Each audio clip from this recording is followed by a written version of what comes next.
अब अब गोली चला दो। প্রিয় বন্ধু, আমি তোমার সুতপন, আর আমার পডকাস্টে তুমি শুনছো কথায় কথায়। আজ শুধুমাত্র তোমাকেই শোনাবো ধর্মেন্দ্র সম্পর্কে প্রভাত রায় কেন বললেন এসব কথা। ক্যারিয়ারের শুরুতে নিজে থেকেই বড় দাদার মতো প্রভাত রায়ের মাথায় হাত রেখেছিলেন Bollywood action hero megastar Dharmendra. বলিউডের চতুর্থ সহকারী পরিচালক থেকে ধর্মেন্দ্রের সঙ্গে কাজ করে এবং ব্যক্তিগত সম্পর্কের ভিত্তিতে ধর্মেন্দ্রকে কাছ থেকে দেখে যে সমস্ত কথাগুলো প্রভাত রায় তার আত্মজীবনীতে লিখেছেন, সেই কথাগুলোই আজ আমি তোমাকে শোনাবো। আর অবশ্যই তুমি চ্যানেলটা সাবস্ক্রাইব করে বেল আইকনটা প্রেস করে অল করে দিয়ে আমার সঙ্গে থাকবে। প্রভাত রায় বলছেন, প্রমোদ চক্রবর্তী তখন ধর্মেন্দ্র আর হেমা মালিনীকে নিয়ে নয়া জামানা শেষ করে শুরু করলেন যুগ্ন। চতুর্থ অ্যাসিস্ট্যান্ট ডিরেক্টর হিসেবে প্রভাত রায় যুক্ত হয়ে গেলেন এবং এই ছবিতে মাস মাইন হিসাবে চাকরি পেলেন।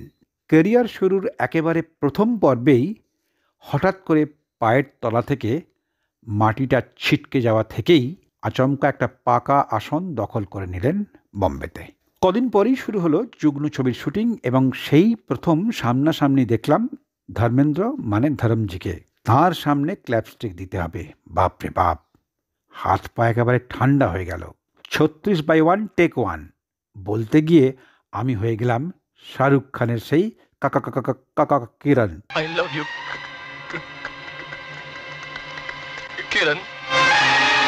বলার মতো ভঙ্গিতে আমিও বললাম 36/1। ব্যাস, তারপরই ক্ল্যাপস্টিক বোর্ডটা পড়ে গেল হাত থেকে। মারাত্মক চেঁচিয়ে উঠলেন পরিচালক Pramod Chakraborty. What is this? Clapstick দিতে পারো না? সহকারীর কাজ কি করে করবে তুমি? আরে অজয় বিশ্বাসের সঙ্গে কি কাজ করেছো?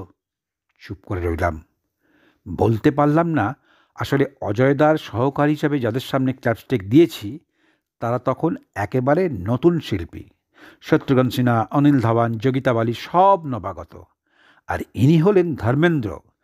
ছবিতে দেখেছি একা 10 জনকে মেরেই একেবারে কুপকাত করে দিচ্ছেন, এক লাঠিতে দরজা ভেঙে দিচ্ছেন। তাঁর সামনে কি বলবো, মানে রীতিমতো একেবারে নার্ভাস হয়ে গেছি। চারিদিকে যখন বরফের মতো ঠান্ডা হয়ে গেল, এই রকম অবস্থাতেই ধরমজি বললেন, আরে চাকি। প্রমোদ চক্রবর্তীকে সবাই চাকি বলতেন। আরে বেচারা নয়া হ্যায়, ধীরে ধীরে সব শিখ যায়গা। তারপর আমার পিঠে এসে একেবারে বড় দাদার মতো হাত রেখে বললেন, डरो मत बेटा, मैं कोई शेर या भालू नहीं हूँ, इंसान हूँ तुम्हारी तरह। चलो ক্ল্যাপস্টিক দো। প্রমোদ চক্রবর্তীর যুগ্নুর শুটিংয়ের ক্ল্যাপস্টিক দিয়ে শুরু হলো আমার নতুন সাহসী জীবন। मैं औरत को खिलौना नहीं समझता, इसलिए उसकी इज्जत के साथ न खुद खेलता हूँ और न किसी को खेलने देता हूँ। তারপর আর একটা দিনের জন্যেও কিন্তু কোনো অভিনেতার সামনে ক্ল্যাপস্টিক দিতে ভয় পাইনি। পরে কাজ করেছি উত্তম দা, অমিতাভ বচ্চন, রাজেশ খান্না, আমজাদ খান, রাখি, শর্মিলা, অসংখ্য বিখ্যাত মানুষদের সঙ্গে কাজ করেছি একেবারে নির্ভয়ে, মনের আনন্দে, একটুও নার্ভাস না হয়ে। কারণ ধরমজির ওই কথাটা সব সময় মনে হতো, সত্যি তো, এরা তো কেউ বাঘ ভাল্লুক নয় তো। ছবিতে ধরমজির ইমেজ ছিল হিম্যানের, অ্যাকশন হিরোর, কিন্তু বাস্তব জীবনে তাকে রাখতে আমি খুব কম দেখেছি। সবসময় একটা হাসি খুশি মজাদার দিলদার মানুষ, অত্যন্ত সহানুভূতিশীল। শুধু একবার একটা ঘটনা ঘটেছিল আমার সামনে আউটডোরে।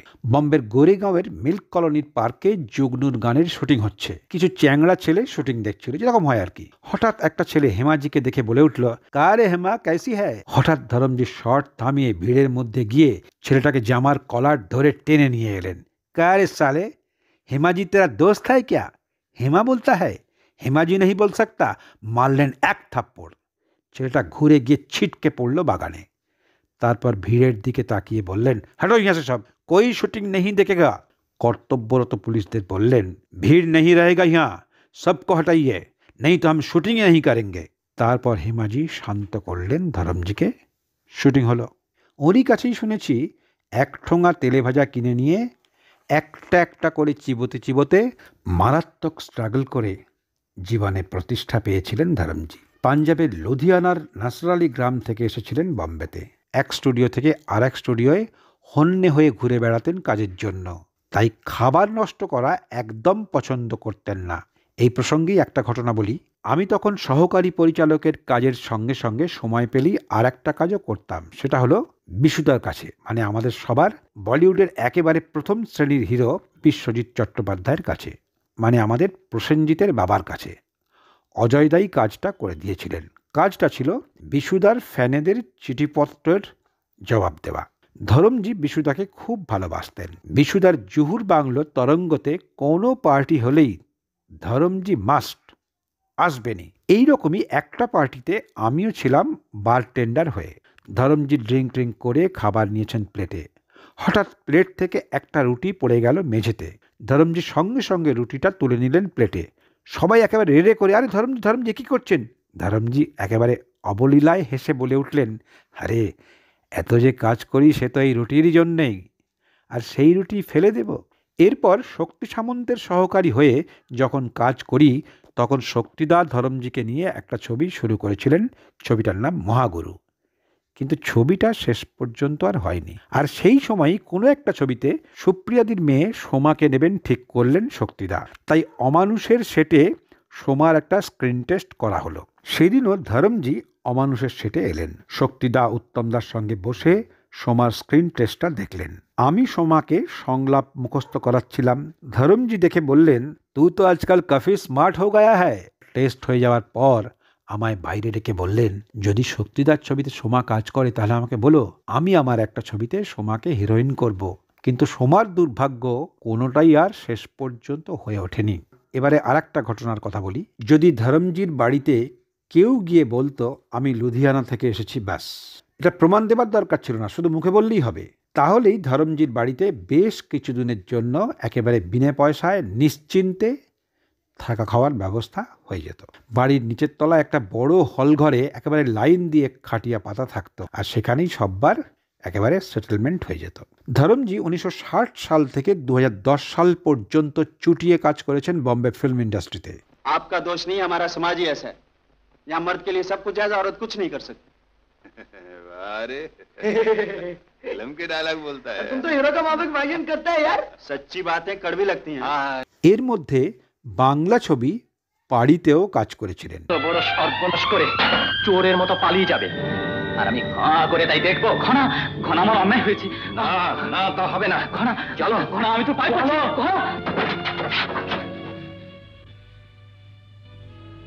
চোরের মতো পালাচ্ছিল।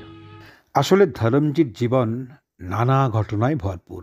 প্রথম স্ত্রী প্রকাশ কৌরকে উনি বিয়ে করেছিলেন 19 বছর বয়সে। তারপর বম্বে এসে নায়ক হওয়ার পর হেমাজির সঙ্গে অনেক ছবিতে একের পর এক ছবিতে অভিনয় করতে করতে একটা মিষ্টি সম্পর্ক গড়ে উঠল ওনার সঙ্গে।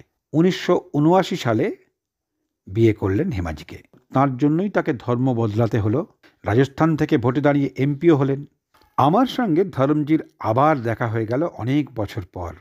আমার একটা ছবির গান রেকর্ডিং হয়েছিল জুহুতে, ওর রেকর্ডিং সেক্টরে। বাপি লাহিড়ী মিউজিক ডিরেক্টর ছিল।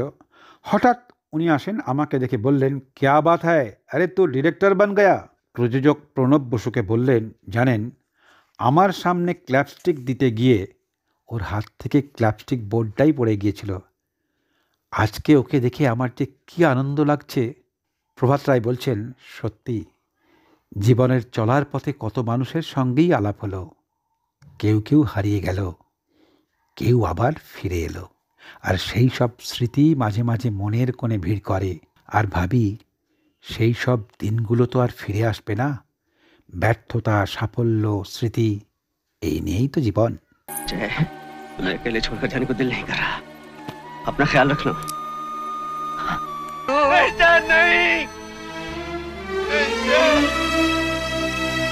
বন্ধু বা শত্রু যেই হও, তোমার জীবনে একজন জয় থাকুক, আর তোমার জয়ের জীবনে ধর্মেন্দ্রের মতোই তুমি হয়ে ওঠো বীরু। সবার আগে তুমি ভালো থেকো বন্ধু। টাটা।